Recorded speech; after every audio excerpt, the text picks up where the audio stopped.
ils sont en train de réactiver au sein de l'extrême droite européenne, et pas seulement française, cette espèce de guerre de civilisation.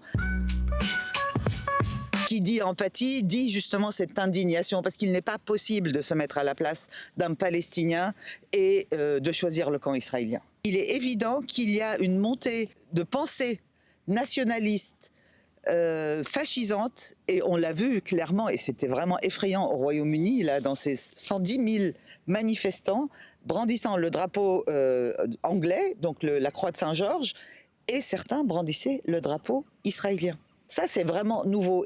Et le drapeau israélien, avec le gouvernement actuel, je dirais, devient la Mecque des extrêmes droites et des discours nationalistes, un peu comme un point de fierté. C'est comme ça qu'il faut faire.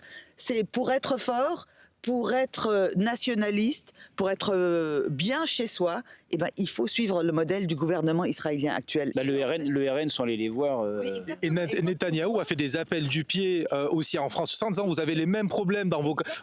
Gaza, c'est vos quartiers. Exactement. Ils sont en train de réactiver au sein de l'extrême droite européenne, et pas seulement française, cette espèce de guerre de civilisation. Nous sommes les Lumières avancées, suivez notre exemple pour vous sauver de l'obscurantisme arabe et musulman. Et un gouvernement comme celui de Netanyahou en France, qu'est-ce que ça donnerait ?